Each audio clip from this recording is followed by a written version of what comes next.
All right, hello everybody. Welcome to Digium Live. My name is Brian Ferguson and I'm your host. Today with me we have an Asterisk celebrity, Allison Smith, and we're really excited to have her. She is the voice of Asterisk and does lots of voiceover work for a variety of different things.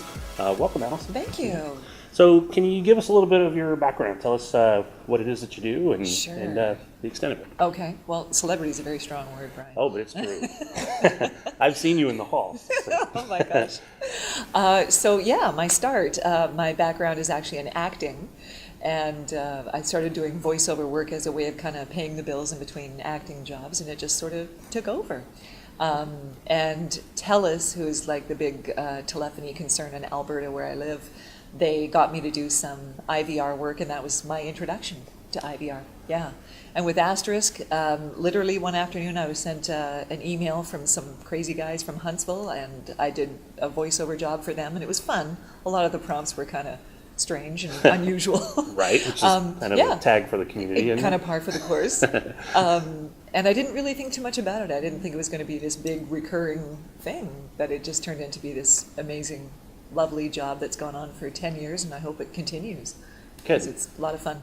Yeah, so I know everybody loves you, and we're happy to have you in the community for sure. Good. So yesterday, we're here at IT Expo in Miami, and Allison gave a fantastic talk about IVRs and how they can really impact your business and how they can be a lot better than what they are today. Yeah. And it's called The Next Level of IVR. So can you kind of describe what you were talking about with that title, The Next Level of IVR? Yeah, so basically whenever I speak, I'm always on kind of an evangelism about getting people to design telephone prompts that don't drive callers crazy, basically, that doesn't waste their time, that doesn't send them through a crazy maze of choices, and really using their IVR as a way of enhancing their business. I guess that's what I meant by the next level is the IVR is not just this utilitarian thing that just answers the call and sorts people into various departments. It does that, but it can be so much more. So I guess that's where I was going with that presentation, was getting people to design prompts that are actually inviting and that actually increase business and reinforce the identity of what your company is about, rather than just answering the phone. Right. Yeah, I know that I hate IVRs. Yeah. Right. I get do into too, them, actually. and all you want to do is get out as fast as possible. Yeah. So what can companies out there do to stop that, to be on the good side or the next level of IVR?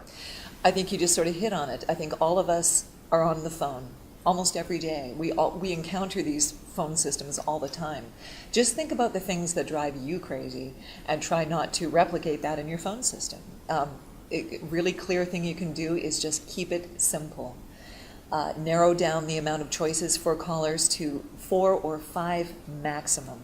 Don't have 10 or 12 options because people won't remember them, and it's too time consuming for people to maneuver through a menu that's too long. Right. So, yeah. You mentioned one was kind of the cadence of the IVR too, like to mix up. You say press 1 for this first, and then next time you say for this, press 2. Yes. Is that? Are there some other things like that? It's really key. People don't really think about how monotonous the actual sound of the prompts will be. But if you're always saying press 1 for accounting, press 2 for technical support, or press 3 for whatever, if you always start every prompt with the same instruction, it just becomes a little too rote. Do you know what I'm saying? Right. Yeah. So I'm an advocate of shaking things up for the listener. I also think they will remember which the selection is. If it's press 1 for accounting, for technical support, press 2. It'll stay more in their ear, if that makes sense. Right. So how about the introduction? I think when we call, we almost always hear the exact same thing. Yes. Welcome to such and such company, and then on they go. That's about it. Thank you for calling. Right. How can people shake that up to make it useful? You know, I had some examples yesterday. There was a spa where the actual intro was, relax, you've made the right choice. We're glad you've called. Stuff like that, I think, catches the ear more than thank you for calling, blah, blah, blah, blah, blah. You know, I think people are kind of afraid to take some chances and write things a little bit differently, and yet that is exactly what taking it to the next level is about. Right. Yeah. So how about some pitfalls? What do people really have to, what really angers you when you get a script and you're like, oh, here we go again? Yeah. What do you need to avoid? Yeah, again, getting back to providing too many choices at the very beginning but also forcing the caller to drill downwards throughout several levels of IVR. Too many subdirectories, I think, is a big time waster. Right. If you've done a good job of sorting them at the organic level, those first 5 options, and then maybe asking them once they get to, for example, technical support, asking them another couple of questions, not a lot, Right. To ask exactly what the nature of their issue is. Once you've done that job of sorting the callers, it's time for a rep to take the call and to deal with them like an actual human being. But right. yeah, too many levels. I think I gave an example of me calling my own bank, and I think I counted 5 different strata of choices, and it's way too much. It's Yeah. So what are some examples of some great ones that you have kind of been involved in? What did they do that was different, and how were they great? Yeah. There was one that I voiced. It was a publisher of mystery novels. I think they were based in Washington State, and their IVR sounded like a mystery novel. So in other words, they were really saying cool. It was a dark and stormy night, and she pressed 1 for sales. And it required an actual characterization. Another example that I gave yesterday during the talk was, believe it or not, a colonoscopy clinic, but their IVR emphasized that the caller is nervous, the caller is uncomfortable, and so a lot of what they said was, we realize this is not your favorite place to be calling, and I love that. I found it extremely refreshing. Also, there was a kind of an on-hold queue that I read recently, and they were saying something like, you know what, our business has taken off over the last few months, and I have to confess, we don't have enough people to take your call right now. Wow, honesty. I right? thought that was extremely refreshing, Right. so instead of the whole, we realize your time is valuable. Yeah. No, you don't, because I'm still on hold. That's right. So, anything you can do that kind of freshens it up, I think, is taking it to the next level. Okay, so you don't have to mention any names. So how about some crazy ones or some bad ones that you've dealt with over the years? Yeah, there was a cardiology clinic here in Florida, and they had, again, way too many options. It was probably about a dozen options. And the very last one was, if this is a medical emergency, hang up and call 911. So I encourage them to possibly put that at the front just in case people are clutching their chests and Right. in distress. But luckily, most of what I read is not bad, but I think what I was trying to emphasize yesterday was it's not great. And there is a way that you can write it in a more natural way that, by the way, the voice talent will also read in a more natural way. Right. If it's not written robotically, it will be read in a more conversational way. And changing the phrasing to reflect your company's personality, which Yeah. a lot of people don't want to do. They want to just get the job done, and they're afraid to take that chance. Right. It seems like a great way to kind of get people introduced into your company's culture that people just miss. Right, exactly. It becomes just very robotic. They spend a lot of time deciding on how their website should look, and if they do any sort of media advertising, they think a great deal about how they want to project their company in a commercial. But they don't really make that connection that the IVR is the opening, the lobby of their company, the virtual lobby of their company, and they should give some thought as to how the prompts reflect what they're all about. Sure. So I think you called this exploiting your IVR. Right. Those ideas. Are there any other Yeah. ways that you can think of that exploits? Yeah, the word exploit kind of catches people off guard, but really, you should use your IVR as a way of boosting sales, as a way of reinforcing exactly what you're all about.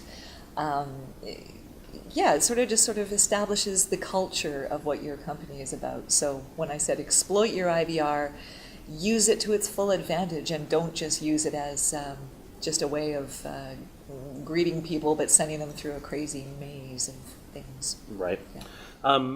One question: voice recognition. Have you seen this voice recognition become popular, or is it something that people just seem to hate more than what they had before, or what do you?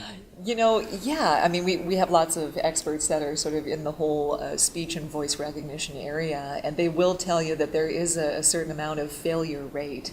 I gave an example about how even myself, with a recognizable voice, sometimes struggles with speech recognition all the time. Right. So it can be a good adjunct to a traditional IVR. especially with regards to if people are calling for a specific person. It's great if you can say something like Brian Ferguson and have them dial your extension. But if it fails, that can add a whole other layer of frustration, which we want to avoid. Right. Now, have you ever heard yourself talk back to you that you didn't understand yourself? Yes, yes. I was ordering something for a client, and me on the IVR asked, "Where would you like to send this to?" And I think I said New York. I think that was the city that I mentioned. And then automated Allison comes on and said, "Okay, I think you said Nebraska." No, I didn't. So it was me misunderstanding me. Very, very frustrating. So if people are frustrated by that, understand that it's not you. And I think I announced fairly clearly it's how I make my living. But yeah, that was a problem. So are there any other kind of cool times you've realized, hey, that's me? I'm calling somewhere and wow. Oh yeah, all the time. I mean, I ordered a hotel wake-up call. I think it was in Dallas when Astracon was there, and it was me waking me up, which is extremely strange. The other story I always tell is my husband, who used to use a BlackBerry, who's probably one of the last BlackBerry users on the planet. Yeah, outside of the government. Well, yeah, exactly. So he downloaded the workout coach called Endomondo, and it's like a personal coach to keep you motivated at the gym. And the first time he used it, he came home and he had this expression on his face like I'd done something wrong, and he said, "Guess who's the voice of Endomondo?" He told me to run faster. So they were obviously using the Capstrol text-to-speech Allison voice, and for some reason he just didn't like the idea of me saying, "Come on, 5 more sit-ups, you can do it." So he changed it to the Australian male. Oh, that's probably wise. Yeah.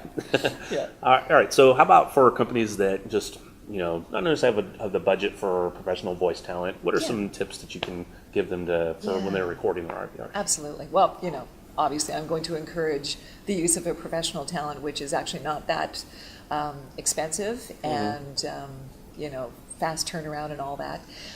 If people are intent on recording it themselves, and there's nothing wrong with that, try to invest in probably the best sound card you can get for your computer if you're recording it straight onto your computer. That's the one element that you probably don't want to scrimp on. A basic microphone is fine, and just find a really good quiet environment and do it that way.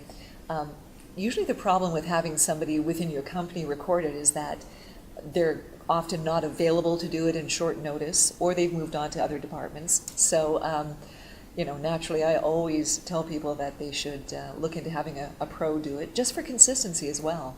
Right. It's my voice that's on the Asterisk system that you buy, so it just sort of makes sense to have a uniform sound.